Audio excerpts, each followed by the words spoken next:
Na nossa comunidade cristã, é o dia em que nós celebramos a morte do Senhor até que Ele venha. Não é uma opção, é uma ordem de Jesus Cristo. Nós não chamamos de Eucaristia, nem chamamos de outro nome, chamamos Ceia do Senhor. Então eu gostaria de falar um pouco sobre a Ceia do Senhor.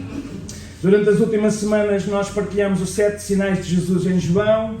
Foi uma caminhada boa, bonita, e é algo que eu gosto imenso de ver cada milagre que Jesus faz e que João apenas se preocupou a narrar aqueles 7 para provar o poder multiplicador da água em vinho, para provar o poder transformador, o poder curador, o poder vivificador, o último sinal, a ressurreição de Lázaro, mesmo algum tempo antes desta altura que estamos a viver.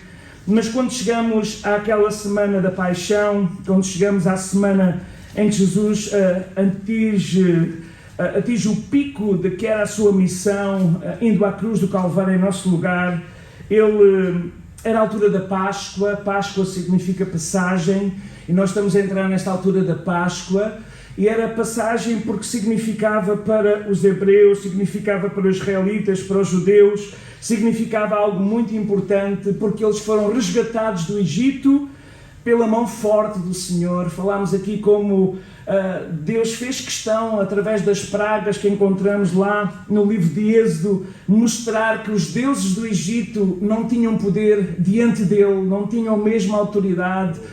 O Deus da vida, o Senhor da vida, Ele fez algo extraordinário e libertou o seu povo daqueles 400 anos de servidão. E foi ordenada a celebração da Páscoa a todos os descendentes desde então. A nossa cultura portuguesa, uma cultura também baseada nesta base judaico-cristã, não pode deixar de celebrar a Páscoa, e no próximo domingo nós vamos ter aqui uma celebração muito especial, que é a celebração da Páscoa do Nosso Senhor. Claro que nós não celebramos a Páscoa judaica, não somos judeus, ainda que alguns podem ser. Não é? A minha prima estava a dizer que tinha feito lá um estudo de ADN e pensava que tinha uma parte. Nós não é que não interessa, até pode haver interesse, cada um gostar de estudar esta situação, mas nós em Cristo fomos tornados um só povo, e porque somos discípulos de Jesus Cristo, somos cristãos, então não celebramos aquela Páscoa dos judeus, que era com ervas amargosas, com os pães sem fermento e com aquele cordeiro que foi queimado. Sabemos que todo aquele momento que aconteceu na Páscoa era um sinal daquilo que Jesus ia fazer, porque a última e a mais terrível das pragas, que tinha que tocar a todos os que não criam no Deus, o soberano, o Yahvé, aquele Deus que eu sou o que sou. Então nós vemos que Deus permite que o anjo de morte passe, e em cada casa que não houvesse as ombreiras da porta espargidas com o sangue de um cordeiro, haveria morte do filho primogênito. E foi uma praga terrível, uma praga de morte que gerou libertação e vida, e tudo isto era uma figura daquilo que Jesus ia fazer por nós, em que a sua morte geraria em nós libertação e vida.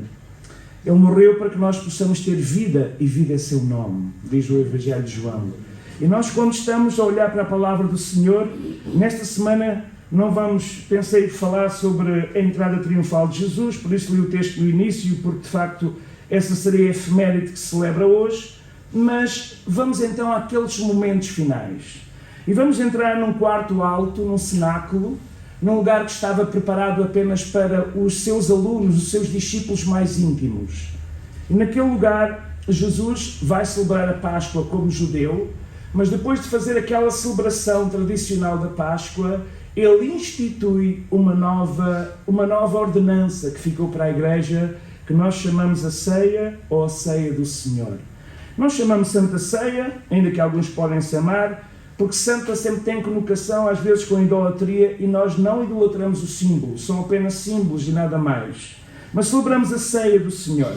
Como sabem, isto encontramos nos 4 Evangelhos, nós encontrávamos em Mateus 26, hoje estamos a usar o livro de Marcos, que é o mais conciso, podíamos usar também Lucas 22, mas vamos ficar no capítulo 14 de Marcos, que é o Evangelho condensado. é um evangelho de ação, e eu gosto de ação, então nós temos aqui um evangelho mais de ação, a perspectiva de João Marcos sobre aquilo que os discípulos lhe contaram como testemunhas oculares. Pensamos que Pedro terá sido aquele que contou e depois João Marcos que escreveu. Mas vamos então ler aqui sobre a ceia do Senhor, esta que é uma ordenança do próprio Jesus à sua igreja. Esta ordenança, como sabemos, ela é celebrada praticamente por todas as tradições cristãs. Eu estava aqui a contar aos irmãos que eu estive a ministrar numa comunidade ali em Sintra dos irmãos, e eles, a comunhão dos irmãos, celebram a ceia todos os domingos. Os católicos também o fazem assim, os ortodoxos fazem de outra maneira, cada um faz. Todas as tradições cristãs celebram, uns de uma forma, outros de outra, mas é algo que é conhecido por todos os cristãos, a ceia do Senhor. Então, onde é que foi instituída esta ordenança? Foi precisamente no cenáculo, como eu estava a dizer. E quando? Foi durante a Páscoa. Então, esta é a altura de nós estudarmos este texto, porque tem tudo a ver com aquilo que estamos. Vamos ler a partir do verso 12 do capítulo 14, onde vamos ver na primeira fase a celebração da festa dos pães asmos, a celebração das tais ervas amargosas que eles tomavam. As ervas amargosas simbolizavam o sofrimento que os israelitas tiveram debaixo da escravatura dos egípcios. Com amargura e muita dor, eles ficaram lá. Os pães asmos sem fermento, nós sabemos que simboliza para nós que o fermento muitas vezes é um símbolo do pecado, ainda que pode ser também simbolizado de fé, mas um símbolo do pecado, que significa que temos que fazer uma introspeção, uma análise a cada um de nós, quando nós celebramos também isso. E depois, claro, o sangue, ou o cálice, ou o vinho, que significava o sangue do Cordeiro, e que João Batista depois vem apontar para Jesus e diz: eis o Cordeiro de Deus que tira o pecado do mundo. Então vamos ler aqui o texto sagrado, Marcos capítulo 14, verso 12. Diz assim: e no primeiro dia da festa dos pães asmos, quando sacrificavam a Páscoa, disse-lhe os discípulos. Portanto, os discípulos perguntam a Jesus: onde queres que vamos fazer os preparativos para comer a Páscoa? E enviou 2 dos seus discípulos e disse-lhes: ide à cidade, e um homem que leva um cântaro de água vos encontrará, e segui-o. E onde quer que ele entrar, dizei ao senhor da casa: o mestre diz, onde está o aposento em que eu hei de comer a Páscoa com os meus discípulos? E ele vos mostrará um grande cenáculo mobilado e preparado. Preparai a Páscoa ali. E saindo os seus discípulos foram à cidade, e acharam como lhes tinha dito, e prepararam a Páscoa. Verso 17. E chegando à tarde foi com os 12. E quando estavam sentados a comer, disse Jesus: em verdade vos digo que um de vós que comigo come há de me trair. E eles começaram a entristecer-se e a dizer-lhe, um após outro: porventura sou eu, Senhor? E outro: porventura sou eu, Senhor? Mas ele respondendo disse-lhes: é um dos 12 que mete comigo a mão no prato. Na verdade o Filho do Homem vai, como dele está escrito, mas ai daquele homem por quem o Filho do Homem é traído. Bom seria que o tal homem não haver nascido. E comendo eles, agora vamos então entrar na segunda parte, verso 22. E comendo eles, portanto eles já tomaram agora o pão asmo, as ervas amargosas, portanto celebraram a Páscoa, e agora Jesus celebra aqui, ou institui, o que nós chamamos de ceia do Senhor. Verso 22. E comendo eles, tomou Jesus o pão, e abençoando, partiu, e deu-lhe e disse: tomai, comei, isto é o meu corpo. Tomando o cálice e dando graças, deu-lhe, e todos beberam dele, e disse-lhes: isto é o meu sangue, o sangue do Novo Testamento, que por muitos é derramado. Em verdade vos digo que não beberei mais do fruto da vide, até aquele dia em que o beber de novo no reino de Deus. E tendo cantado o hino, saíram para o Monte das Oliveiras. E nós sabemos que ali Jesus depois, naquele monte, ele primeiro entra numa provação espiritual, no lugar da prensa do azeite, chamado de Getsemane, e mais tarde depois então Judas, que nós não temos aqui, mas no texto paralelo em Mateus nós vemos que Judas sai, quando é desmascarado como traidor, e vai vender Jesus aos judeus que o queriam matar, e ele conduz então aquele exército, do exército religioso, dos soldados do templo, que vão juntamente, portanto, até o Jardim das Oliveiras, para depois prenderem Jesus. Então, nós celebramos a ceia do Senhor porquê? Porquê que nós temos aqui esta mesa à minha esquerda, à vossa direita, com pão e com cálice, com vinho? Porquê que nós fazemos esta celebração como cristãos? A Bíblia mostra-nos claramente que a origem da ceia do Senhor, e esta origem está no Santo Evangelho. Nós somos cristãos e, como cristãos evangélicos, nós nos baseamos no Evangelho. Não temos tradições que sejam escritas e que sejam leis para nós, ao contrário de outras fés cristãs. Nós temos uma e única regra de fé, a Sagrada Palavra de Deus. E mesmo alguma tradição que haja, e às vezes pode haver, tradições que herdamos, por exemplo, dos nossos pais suecos, que fundaram estas igrejas aqui em Lisboa, faz agora 110 anos da fundação, não em Lisboa, porque Lisboa foi mais tarde, começou em Portimão, depois no Porto, depois ainda ali nas Beiras, e depois mais tarde é que veio para Lisboa. A mensagem evangélica pentecostal, já havia aqui igrejas evangélicas, já havia aqui igrejas protestantes. Durante muito tempo, e por causa da concordata entre o Estado e a Igreja tradicional, não era possível termos, e talvez por isso Portugal ficou mergulhado tantos anos de trevas espirituais, não era possível ter um culto evangélico, a não ser dentro das embaixadas, a embaixada holandesa, e aqueles templos, como acontece hoje, por exemplo, nos países islâmicos, onde, por exemplo, num país toda a gente fala, numa cidade, naquele Principado de Dubai, existem templos evangélicos, mas é apenas para os estrangeiros. Os nacionais são proibidos de celebrar ali. Assim acontecia connosco no passado. Nós, se fôssemos protestantes evangélicos de outro país, podia ir àquela embaixada e celebrar, mas se o Estado descobrisse que havia alguém português que se convertesse, ele era perseguido. E nós celebramos agora no dia 27, precisamente numa cerimónia pública ali na Praça do Comércio, celebramos as vítimas da Inquisição, que foram poucas, graças a Deus, em Portugal, mas ainda tombaram alguns pensadores muito importantes portugueses e, acima de tudo, fez com que todos os judeus que tinham encontrado refúgio aqui, depois da tortura de Espanha, da perseguição, tivessem que fugir, muitos deles para o Brasil, onde desenvolveram aquela grande nação, porque é um povo que teme a Deus, e por causa de ser um povo que teme a Deus e obedece. Eu escrevi ontem nas redes sociais que a obediência, diz C.S. Lewis, abre todas as portas. A obediência abre todas as portas. E é muito importante nós entendermos isso, porque a obediência precede a bênção. A bênção vem como resultado da obediência. A desobediência traz-nos martírio, traz-nos pecado, traz-nos, acima de tudo, dor. Nosso irmão partilhou muito bem a parábola do filho pródigo, do filho esbanjador, porque pródigo é o outro que não quis receber nem aceitar a misericórdia que o pai estava a exercer com aquele filho mais novo. Mas a verdade é que nós vemos nesta mensagem, nessa figura, nesta parábola tão bonita, nós vemos esse coração do pai. Um coração pronto a perdoar, mas o caminho é sempre um caminho de arrependimento. Como o irmão dizia no verso 17 muito bem, caindo em si disse, vou-me levantar e vou ter com o meu pai. E vou-lhe dizer que pequei contra o céu, que pequei contra Deus e pequei contra Ele. E vou-lhe pedir perdão. E esse é o caminho que Deus nos manda trilhar para podermos ser recebidos nos braços do Pai. Ele não nos obriga, mas Ele nos chama assim. Ele não nos obriga. Nós podemos viver a vida como bem entendermos. E nós vemos nessa parábola precisamente isso mesmo, porque o filho viveu a vida como bem entendeu. E enquanto houve dinheiro, houve festa. Mas quando o dinheiro falhou, os amigos desapareceram.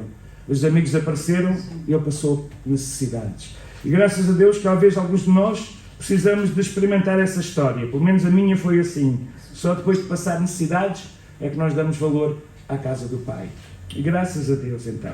Então a Bíblia, vamos voltar à ceia do Senhor. A Bíblia fala-nos então sobre esta celebração da Páscoa e para nós depois a instituição da ceia do Senhor. E o que é a ceia? A ceia é um memorial. Ou seja, nós estamos aqui a fazer um memorial. É um símbolo daquilo que Jesus fez por nós na cruz do Calvário. Quando João Batista vê Jesus vir ter com ele, João Batista era o profeta que falava depois de 400 anos de silêncio. A nação não tinha ouvido um profeta depois de Malaquias falar a voz de Deus diretamente. E surge uma voz no meio do deserto, um escénico, alguém que jejuava, alguém que vivia comendo comida muito estranha, não vamos falar sobre isso agora. Mas ele surge a pregar, e então todos os judeus dizem, finalmente Deus volta a falar connosco. Mas a voz de João Batista era uma voz contundente, era uma voz incisiva, era uma voz que denunciava o pecado, era uma voz que denunciava a corrupção, era uma voz que falava contra os poderes instituídos, e os poderes instituídos não gostaram do que ouviram, porque ele começou precisamente a denunciar também Herodes, que tinha tomado a sua cunhada para ser a sua mulher, e João dizia que não podia ser assim. Então, por causa disso, nós sabemos que João também foi morto. Mas antes dele morrer, ele tornou-se muito popular, porque era uma voz de Deus. E as pessoas iam ter com João Batista para serem batizados. Para os judeus, talvez nós não temos tanto essa noção, mas para os judeus os batismos fazia parte. Por exemplo, os essénicos tinham vários batistérios. Quem já esteve em Jerusalém, quem já esteve a mulher no deserto, quem já esteve ali em Israel, pode ver todos aqueles templos que havia de batismos. Havia várias cerimónias batismais. E o batismo estava sempre muito interligado com arrependimento, com mudança de atitude. E era isso que João pregava. Arrependei-vos, é chegado o reino dos céus. Arrependei-vos. O que é arrepender? Arrependimento é quando nós vamos numa direção e percebemos que estamos errados e caímos em nós. Cá está o verso 17 de Lucas 15. Quando nós caímos em nós e nós percebemos que estamos errados, mas não ficar ali a lamentar, não é? O filho pródigo podia ter dito assim, ai de mim, miserável homem que eu sou, a comer as bolotas que os porcos tentem comer, ou alfarrobas consoante a tradução. Ai de mim, eu devia-me de levantar. Sim, eu devia de ter com o meu pai. Eu devia.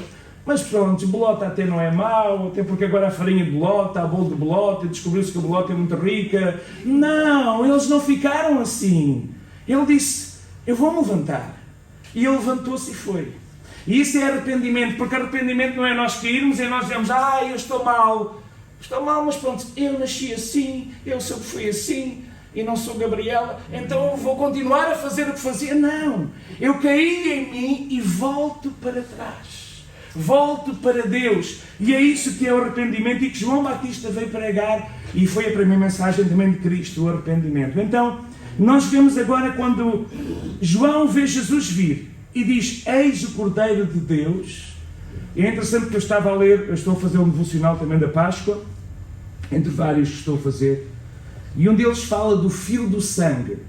Hoje em dia há igrejas que não gostam de cantar sobre o sangue, porque é uma coisa muito arrepiante, é uma coisa muito feia. Então não cantam mais sobre o sangue, não pregam mais sobre o sangue, mas o sangue é o fio.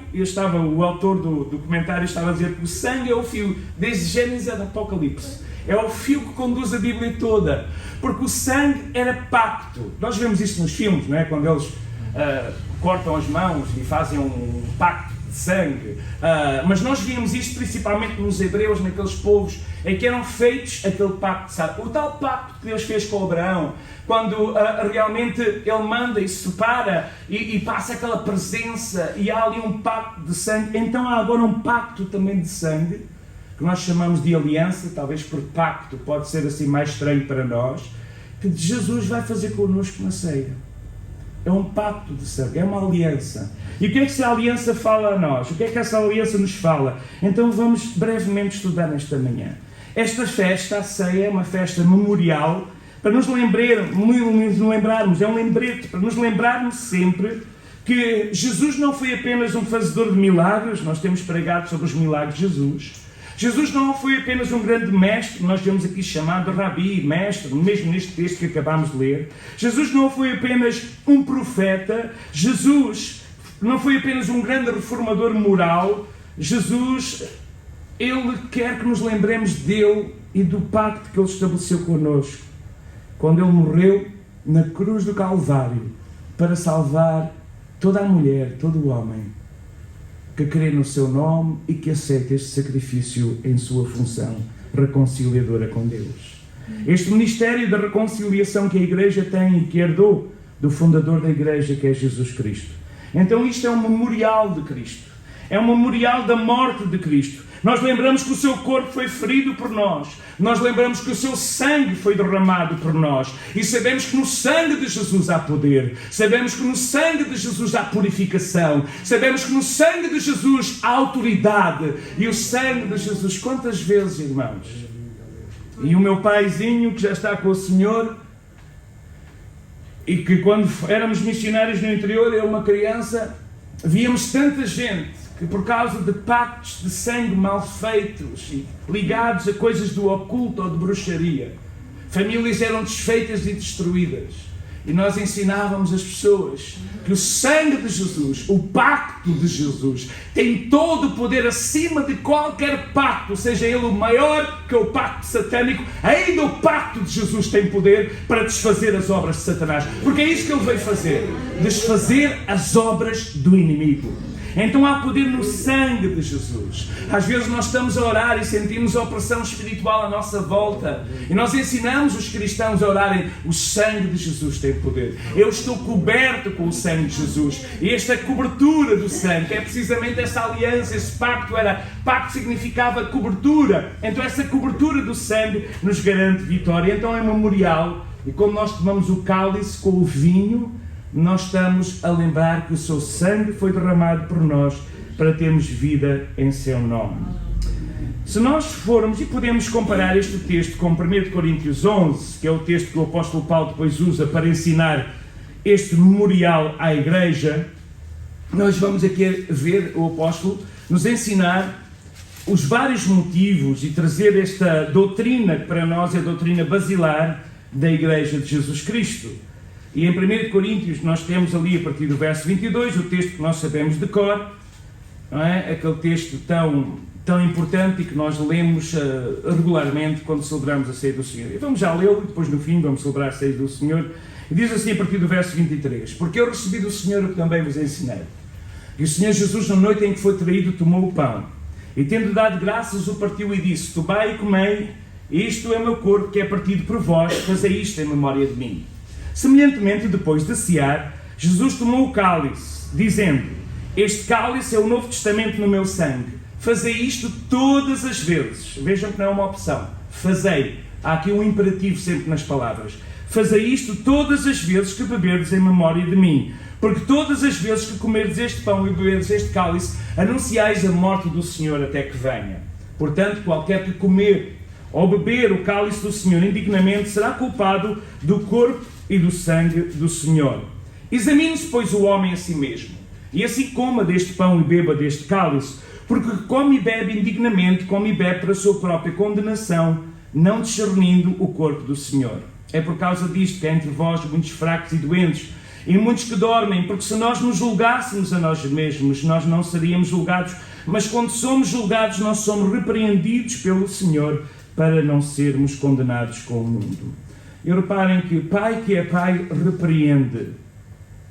Hoje em dia parece que não se pode repreender a criança. Mas a Bíblia nos ensina que pai que ama repreende. Mãe que ama disciplina. E por falta de disciplina nós estamos a chegar a um estado da nossa sociedade que só mesmo a misericórdia, só mesmo Deus para libertar. Estamos a viver uma geração sem disciplina, uma geração que não pode ser repreendida, mas o Senhor nos repreende porque nos ama. O Senhor nos repreende porque nos quer salvar, nos quer levar para o seu lugar santo, e sem santidade ninguém verá o Senhor. Então nós vemos aqui neste texto várias. Nós vemos, por exemplo, até quando deve ser celebrada a ceia. Está aqui no verso 26, diz assim: todas as vezes que comerdes este pão e beberdes este cálice, anunciais a morte do Senhor até que Ele venha. Então até quando é que nós celebramos a ceia do Senhor? É até que Ele venha. Até o raptus, até o arrebatamento, até o momento em que Jesus virá buscar a sua igreja. Nós temos uma ordem: tomai, comei, todas as vezes que fazerdes, fazei, imperativo, fazei isto em memória de mim. Então fazemos isto em memória de Jesus Cristo, lembrando o seu sangue vertido na cruz em nosso lugar e sua carne moída por nós. A ceia é um ato profético. Ao mesmo tempo que nós estamos a recordar algo que aconteceu no passado, nós estamos a nos lembrar as palavras do Senhor que Ele virá. E por isso nós celebramos até que Ele venha. E um dia destes, as notícias vão ser notícias que um grande grupo de pessoas desapareceram da terra. Porque Jesus virá buscar a igreja. E um dia destes isto virá a acontecer. Os sinais dos tempos tudo mostram. A Bíblia minuciosamente é cumprida, detalhe a detalhe. As profecias estão-se a cumprir. Jesus vem. E até que Ele venha, nós vamos celebrar a ceia do Senhor. Então vamos celebrar porque é um evento. A igreja é um evento profético, é uma proclamação que Jesus virá. Jesus vem, a sua segunda vinda. Ele virá em glória e majestade. E a igreja mantém viva esta esperança quando celebra também a ceia do Senhor. Quem pode participar na mesa do Senhor? Talvez é uma questão que se levanta. Todos aqueles que foram lavados no sangue de Jesus, todos aqueles que já passaram por essa experiência e que foram resgatados pelo seu sangue, de todas as nações, de todas as etnias, de todas as línguas, em todos os séculos, sem exceção, todos podemos participar. Eu gosto muito do versículo que está em 1 de Pedro, e os irmãos não quiserem abrir, eu posso ler. 1 de Pedro, capítulo 1, verso 18, que diz assim: sabendo que não foi com coisas corruptíveis, como prata e ouro, que fostes resgatados da vossa vã maneira de viver, que por tradição recebestes dos vossos pais, mas com o precioso sangue de Cristo, como de um cordeiro imaculado e incontaminado. Então nós não fomos comprados ao mundo, ao pecado, ao inimigo, por um preço qualquer. Não foi por coisas corruptíveis como prata ou ouro, mas foi pelo sangue precioso de Jesus Cristo. O verso 19 diz: mas com o precioso sangue de Cristo, como de um cordeiro imaculado e incontaminado. Portanto, retirar o sangue da mensagem cristã é retirar o Evangelho, porque o sangue está escrito desde Gênesis até, não é, quando Deus recebe, depois daquele pecado original, os irmãos sabem, quando Deus, os dois filhos de Adão e Eva são ensinados que têm que sacrificar ao Senhor, e quando Abel vai escolher do seu rebanho um cordeirinho perfeito para oferecer ao Senhor, e quando ele oferece, diz que o céu se abre aceitando. Abel estava como o primeiro profeta a profetizar que o cordeiro que Deus formou, sim, porque foi ele que fez formar da terra os animais, o cordeiro que mais tarde Deus iria enviar, o cordeiro de Deus para nós é Jesus. Foi recebido, e por causa disso houve sangue, mais uma vez, não apenas do cordeiro que foi imolado, mas o próprio Abel foi morto pelo seu irmão Caim, porque ele ficou com inveja. E Satanás tem muita inveja da adoração que nós rendemos a Jesus, a nosso Deus. Mas, irmãos, o sangue de Jesus nos garante vitória. Amém. Então a igreja mantém viva esta esperança. Não fomos comprados por alguma coisa, foi o sangue de Jesus. Então vamos celebrar até que Ele venha. E quem pode participar? Aqueles que foram comprados por este sangue. O mundo não tem parte na mesa. Aqueles que não têm esta experiência cristã não têm parte na mesa. Nós não vedamos a ninguém, nós aconselhamos e dizemos que normalmente é cristãos, que estão lavados no sangue de Jesus, membros da igreja, e que assumiram o compromisso de ser fiéis ao Senhor, custa o custar, venha o que vier. Esses celebram ceia do Senhor. Então, como podemos nós participar? Se voltemos ao capítulo 11 de Coríntios, nós vamos ver no verso 27 algo muito explícito. Diz: qualquer que comer ou beber o cálice do Senhor indignamente será culpado do corpo e do sangue do Senhor. Então, vamos pôr pela positiva. Se não podemos tomar indignamente, podemos tomar dignamente. Agora, dignamente, digno é o Cordeiro, Ele é o único que é digno. Mas o sangue de Jesus que nos cobre nos torna dignos de entrar na presença do Senhor. Ele nos torna aceites diante de Deus. Então podemos, pelo sangue de Jesus, podemos participar, não de qualquer maneira. A ceia não é um momento para nós bebermos. Aqui em Portugal nós fazemos mesmo com vinho. A verdade é que a Bíblia diz que deve ser fruto da vide, deve ser sumo de uva. Se era fermentado, se não era fermentado, bom, existe uma grande discussão teológica sobre isso. Cá está as tradições que não fazem mal. A nossa tradição mediterrânica, que é a terra do vinho, é com vinho. De outros países que não têm essa tradição, é com sumo de uva. Mas independente de ser como sumo, é o fruto da vida que Jesus pega naquele cálice e que dá, e que diz: este é o meu sangue, este vinho simboliza o sangue que eu vou derramar. E Jesus ainda não tinha ido à cruz. Jesus está profeticamente a dizer o que vai acontecer. E mesmo assim os discípulos não acreditaram. E Pedro disse: Senhor, tem misericórdia de mim, não podes ir à cruz. E toda a gente tenta, até os próprios discípulos tentam impedir Jesus de ir à cruz. O próprio Jesus na sua carne, o próprio Jesus na sua humanidade, o próprio Jesus no seu sentimento, Jesus emocional no jardim de Getsemane diz: Pai, se possível, passa de mim este cálice.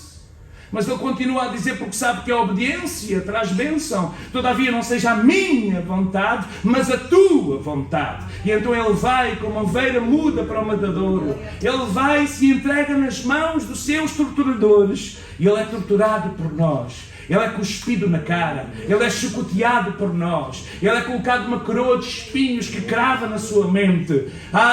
Ele é crucificado e pendurado naquele madeiro, para que nós possamos ser aceitos por Deus. Então quem participa na ceia, aquele que aceitou este sacrifício, aquele que lavou as suas vestes espirituais neste sangue de cordeiro, não é um banquete carnal, é um banquete espiritual. Não há glutonarias. Coríntios vem falar sobre isso: não comam demais, não bebam demais, porque a ceia não é lugar para isso. A ceia é um lugar santo.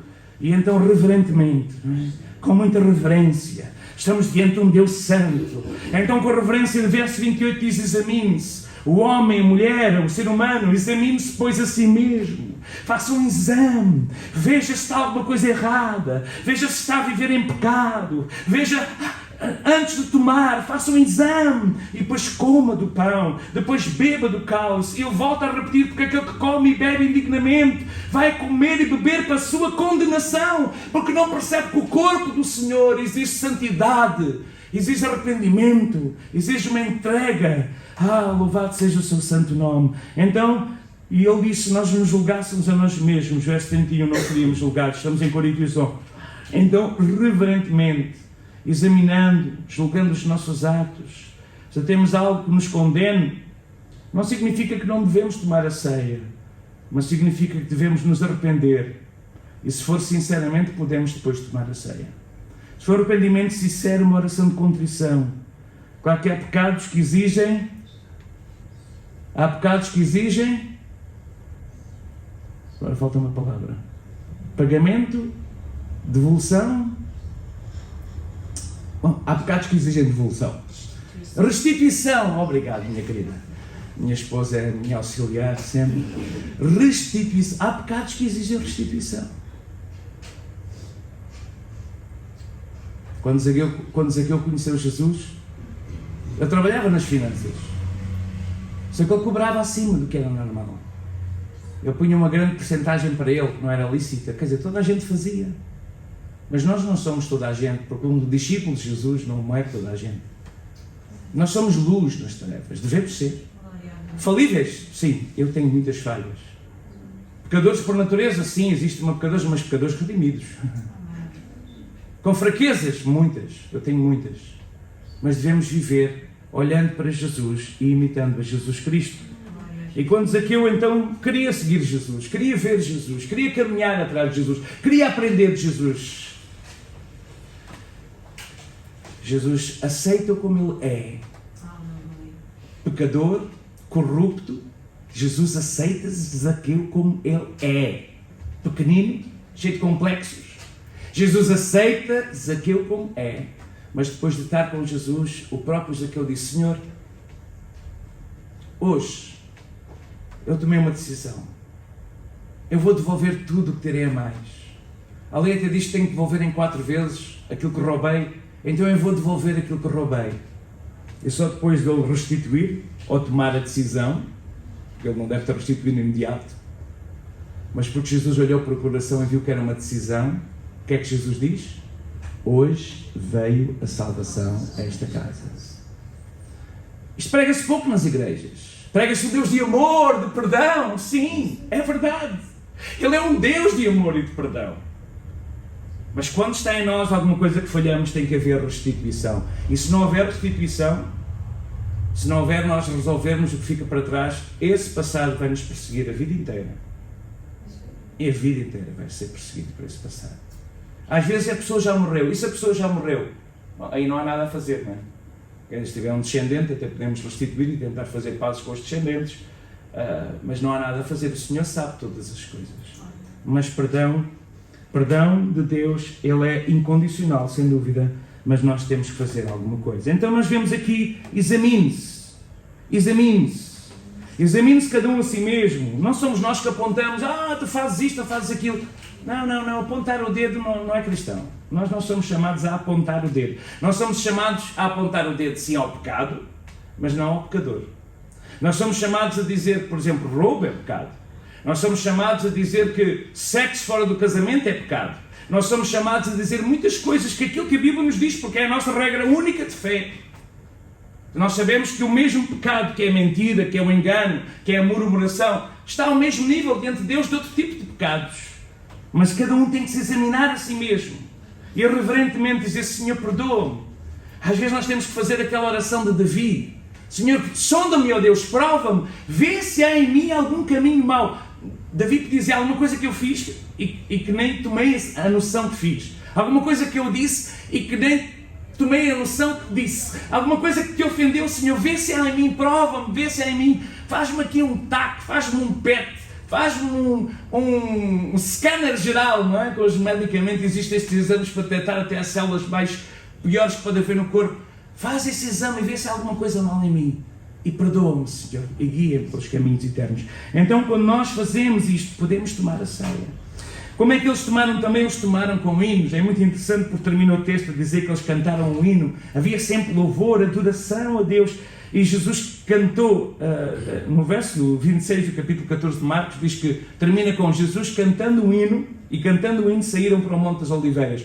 E ele saiu cheio de autoridade, cheio de poder.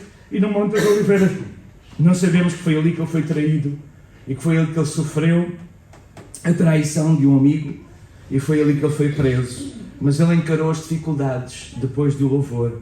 E o louvor liberta-nos, irmãos. Paulo e Silas estavam em Filipos, Atos 16, 25, e perto da meia-noite eles cantavam hinos ao Senhor. Então a ceia é mais do que uma reunião de cristão. A ceia é uma comunhão de santos redimidos pelo sangue de Jesus. E no sentido horizontal, nós celebramos com os nossos irmãos na fé. É a família de Deus, de todos os povos, de todas as línguas, de todas as nações. Nós celebramos horizontalmente com a família de Deus, mas verticalmente nós celebramos em memória do nosso Senhor e Salvador, que está sentado à direita de Deus. Então, se queres participar à ceia, aceita Cristo como teu Salvador. E traz um lugar à mesa. Traz um lugar. Efésios 2,19 diz, já não sois mais estrangeiros, já não sois mais forasteiros, mas concidadãos dos santos e da família de Deus. Vem esta família. Aceita Jesus. Aceita o sacrifício que Jesus fez na cruz por ti. Não importa o teu passado, não importa aquilo que fizeste, importa o que fazes hoje. Tomar uma decisão. Eu acredito que Deus enviou o seu Filho. Eu acredito que Deus me ama. Eu acredito que Deus me dá a liberdade para viver a minha vida à minha maneira. Eu acredito que eu tenho liberdade de fazer o que eu quero fazer. Mas eu decido nesta manhã seguir a Cristo. Eu decido nesta manhã aceitar Jesus como meu Salvador. Eu decido aceitar a oferta de Deus Pai. Eu decido dizer sim, Jesus, eu me entrego a Ti. E eu entro para esta família de Deus. E um dia, quando os nossos olhos se fecharem, e essa era a preocupação dos alunos de Jesus, João 14, Jesus disse, não se perturbe o vosso coração, credes em Deus, crede também em mim. Na casa do meu Pai há muitas moradas, se não fosse assim eu vos teria dito, porque vou-vos preparar lugar para que onde eu esteja estejais vós também. E vocês já sabem o caminho. Senhor, nós não sabemos para onde vais, qual é o caminho? Eu sou o caminho, disse Jesus. A verdade e a vida, e ninguém vai ao Pai a não ser por mim. Jesus. Celebramos a ceia. Nós não acreditamos como outros cristãos, ou que se chamam cristãos, que acreditam que o vinho é o sangue de Jesus. Nós não acreditamos aquilo que é chamado de transubstanciação. Supostamente o pão se transforma em carne e o vinho se transforma em sangue. Não. Nós não acreditamos nisso, literalmente, mas acreditamos na interpretação bíblica dos Evangelhos, que é um memorial, que é uma recordação, que é um símbolo desse sacrifício de Jesus. O vinho, símbolo do seu sangue, o pão, símbolo do seu corpo, foi entregue por nós. O sacrifício de Jesus, uma vez realizado, é suficiente. Uma só vez. Não precisamos sempre tomar o mesmo sangue, mas tomamos apenas um memorial, nos recordando que o sangue vertido na cruz é suficiente para perdão dos nossos pecados. Na próxima semana vou-vos falar sobre Páscoa. E a Santa Ceia e a Páscoa está muito interligada. E vamos continuar então a ler a seguir. E podemos traçar então um paralelo entre a ceia do Senhor e a Páscoa. Nós não podemos cometer o erro de confundir Páscoa com ceia, porque não é a mesma coisa, ainda que muitas igrejas celebram também a ceia na Páscoa. Não tem nada a ver com a Páscoa judaica, mas tem a ver com a nossa Páscoa, e Cristo é a nossa Páscoa. E o que é que significa Páscoa? Passagem. Passagem da morte para a vida. Passagem do pecado para o perdão. Passamos através de Jesus. Cristo é a nossa Páscoa. Ele foi sacrificado por nós como um cordeiro pascal. Ele é o verdadeiro Cordeiro de Deus que tira o pecado do mundo. Então o seu corpo partido, o seu sangue derramado para nós, simboliza sem dúvida esta salvação gloriosa e esse pacto que Ele fez connosco. Nesta manhã eu vou terminar a minha intervenção com um convite. Àqueles que estão no nosso meio e que ainda não tomaram uma decisão pessoal de seguir a Cristo, de seguir a Jesus. Não tomaram uma decisão pessoal, ou até já tomaram no passado, tal qual o texto que o nosso querido irmão leu no início. Até já estiveram na casa do Pai, até já comeram à mesa com o Pai Celestial. Mas a loucura da vida nos fez afastar dos seus braços de amor. Mas se nesta manhã você quer tomar uma decisão pessoal, nós como família de Jesus Cristo, a nossa maior alegria, a alegria de todo cristão, é que um pecador arrependido volte para Deus. E se quer tomar esta decisão, eu gostaria de orar por si nesta manhã, porque é a melhor decisão que podemos tomar. Eu temo dizer que tomei várias vezes ao longo da vida, porque várias vezes me afastei. Mas cada vez que me afastei só havia um caminho de volta. E o caminho é Jesus. E quando eu aceitei este sacrifício de Jesus, quando eu recordei aquilo, irmãos, eu falhei, eu errei, eu afastei-me do Senhor depois de ser batizado, depois de celebrar várias vezes, se não centenas de vezes a ceia do Senhor. Eu pequei.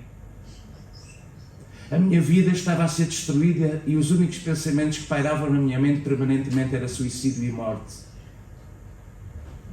Mas Jesus me resgatou. Ele me deu uma segunda oportunidade. E hoje eu estou diante de vós, não que mereça, mas pela graça infinita do nosso Senhor e Salvador. Nesta manhã, não sei se entre nós alguém que quer tomar uma decisão de fé. Dizer, pastor, ore por mim, eu quero voltar para Jesus, eu quero me entregar a Deus desta manhã. Faça assim um sinal, onde nós estamos em oração, e eu vou orar por si. Nós sempre fazemos isto porque estamos a dar oportunidade. É uma decisão pessoal, exclusivamente pessoal. Eu não vou insistir, é bem-vindo a estar sempre connosco, e a decisão às vezes é tomada no coração, essa é que importa, mas a verdade é que Jesus sempre chamou a atenção quando alguém tomava uma decisão para fazer uma decisão pública, porque a decisão pública compromete-nos. Por isso nós normalmente fazemos nas igrejas evangélicas, na sua esmagadora maioria, decisões públicas, porque nos compromete a seguir Jesus. Se somos perfeitos? Não. Eu não sou, pelo menos. Mas tenho Jesus e caminho com Jesus. Oremos ao Senhor. Deus, nós te agradecemos pelo teu plano de salvação. Nós te agradecemos porque em Jesus Cristo encontramos reconciliação. No sacrifício de Jesus encontramos perdão. E tu és um Deus que nos amas e que nos aceitas como estamos.